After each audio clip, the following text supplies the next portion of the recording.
right now.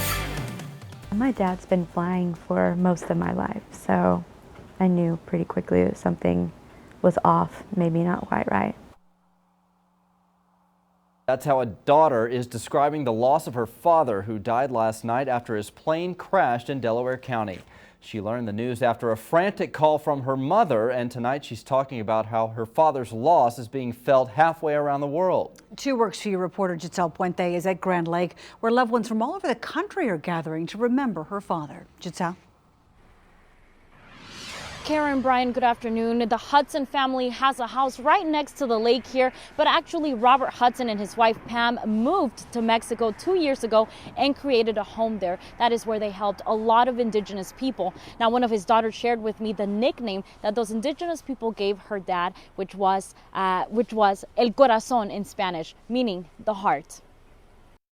He was the best man I know. He loved his family. He was really funny. For Callie Hudson, her dad, Robert Hudson, was everything. He's the heart, he's the glue. When things get chaotic or out of control, he's the steady one. Hudson lost his life last night when he crashed off Highway 127 near Grove.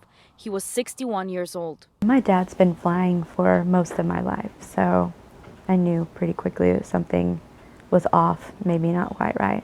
Callie says her dad was testing out the Cessna 172 that was donated to Mexico Medical Missions, an organization that was one of Hudson's most greatest accomplishments. He had a heart for the people of Mexico. They're the indigenous people there. They're called the Tarahumara Indians. Hudson saw a need 10 years ago. The mountainous terrain was not adequate to run an ambulance system, and probably need to figure out some sort of air transport. So being a pilot and an engineer, he helped build several runways. He really wanted people to have their fundamental needs met.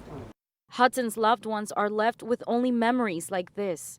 He leaves behind his wife of 40 years, 4 children, and 8 grandchildren. I think the ripple effect will be more than we'll ever understand.